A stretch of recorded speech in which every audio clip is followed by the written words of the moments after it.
Hello दोस्तों, मैं हूं सुशोभन और स्वागत है आपका साइंस फैक्ट्स टीवी पर। गीज़े के महान पिरामिडों की तुलना पृथ्वी पर बने किसी भी स्मारक से नहीं कर सकते, क्योंकि ये बहुत रहस्यमयी है। माना जाता है कि लगभग 2550 और 2490 ईसा पूर्व के बीच कहीं बनाया गया था। ये शानदार पिरामिड दुनिया के सबसे बड़े पिरामिडों में से एक है।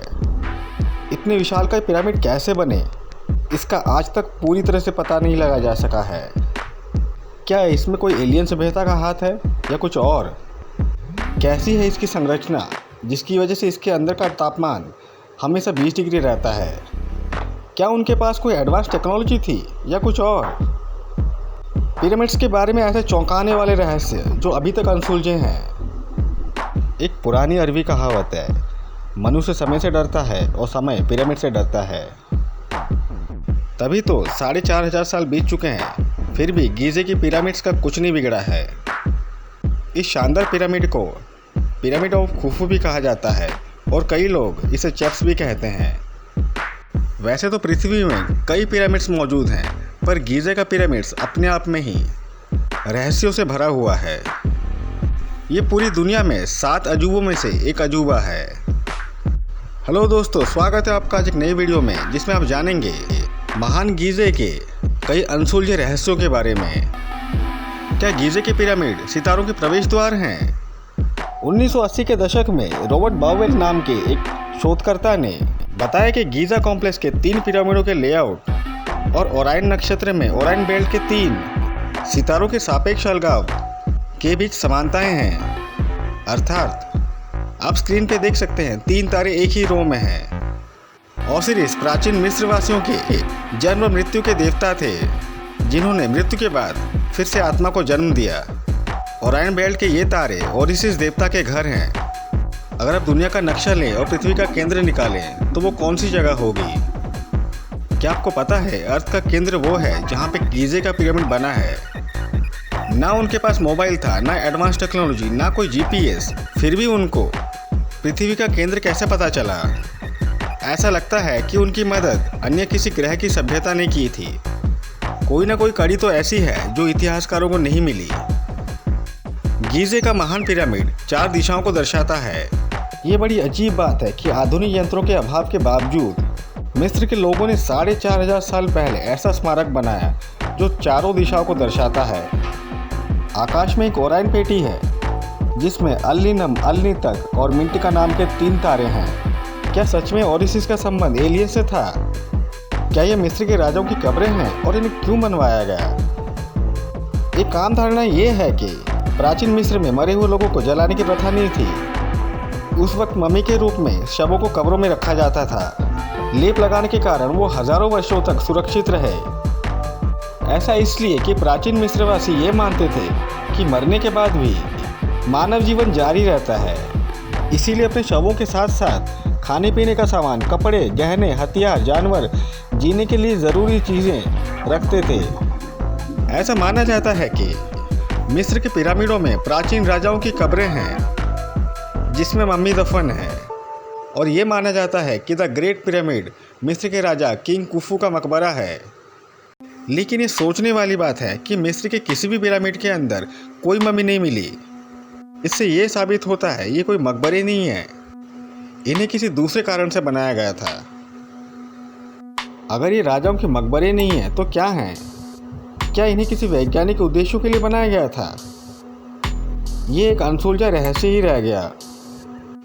इन पिरामिड्स को कैसे बनाया गया, हमारे पास इसकी सही जानकारी अभी तक नहीं मिल पाई है। जब ये पिरामिड बनाए गए तब पहिए का आविष्कार भी नहीं हो पाया था, तो ये भारी पत्थर एक जगह से दूसरी जगह कैसे लेके गए? द ग्रेट पिरामिड का वजन 5.75 मिलियन टन है और ये 13 एकड़ में फैला हुआ है तथा इसकी ऊंचाई है 450 फीट। इसका जो आधार है वो 16 फुटबॉल मैदानों के बराबर है। इसे बनाने में 23 लाख से भी ज़्यादा लाइमस्टोन का इस्तेमाल हुआ और इसमें पत्थरों का वजन 2700 किलोग्राम से 80,000 किलोग्राम तक था। तो बिना क्रेन के ऐसे भारी पत्थर कैसे उठाए गए?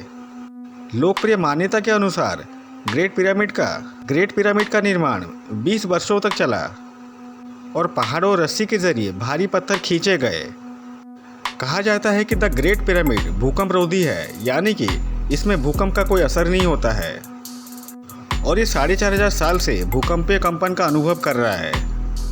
ये बात सुनने में बड़ा असंभव सा लगता है कि पिरामिड बनने में 20 वर्ष का समय लगा और इसमें 20 लाख पत्थर का इस्तेमाल हुआ, और वो भी बिना किसी आधुनिक यंत्र के।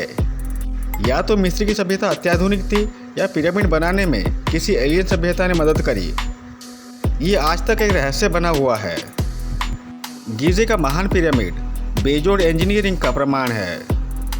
द ग्रेट पिरामिड में अभी तक सिर्फ 3 कक्षों की खोज हो पाई है, जिसमें नीचे का कक्ष आधार कक्ष है, ऊपर रानी का कक्ष है और सबसे ऊपर वाला कक्ष राजा का है। इसमें और भी कक्ष है पर उसकी कोई जानकारी नहीं है। इसकी झुकी हुई त्रिभुजाकार दीवारें ज़मीन से 52 डिग्री का कोण बनाती है। ये तो तय है कि ग्रेट पिरामिड के अंदर कई ऐसे राज हैं जो आज भी हमसे छुपे हुए हैं और उन्हें खोजना अभी भी बाकी है।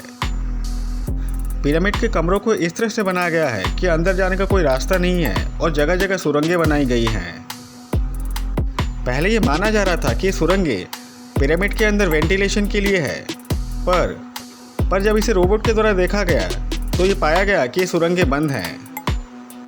इसका सीधा मतलब ये है कि सुरंगों का इस्तेमाल इस वेंटिलेशन के लिए नहीं, किसी अन्य मकसद से किया जाता होगा। पिरामिड के भारी भारी पत्थरों को रस्सी की सहायता से खींचकर 500 मील दूर से लाए गए थे। ये सोचने में काफ़ी साइंस फिक्शन जैसा लगता है। वर्तमान समय का क्रेन मैक्सिमम 20,000 किलो उठा सकता है और उस ज़माने में 80,000 किलो तक का पत्थर ऊपर उठा के कैसे लेके गए? ये एक बहुत बड़ा सवाल है जिसका जवाब हमारे पास अभी तक नहीं है। कोई ना कोई तकनीक थी उस समय जो हमें नहीं पता। शायद इसके पीछे किसी दूसरे ग्रह की बुद्धिमान सभ्यता का हाथ हो। What do you think? The great pyramid इस तरह से बनाया गया है कि उसके अंदर रहता है 20 डिग्री का टेम्परेचर। आखिर कैसे? बाहर रेगिस्तान और चिलचिलाती धूप के बीच गीज़े का पिरामिड अंदर से इतना ठंडा कैसे रहता है? क्या है इसका कारण और क्या है इसकी आर्किटेक्चर? हमें उम्मीद है कि भविष्य में आर्कियोलॉजिस्ट इस गुत्थी को ज़रूर सुलझा लेंगे। This is the end to this video. If you like this, subscribe my channel. Thank you.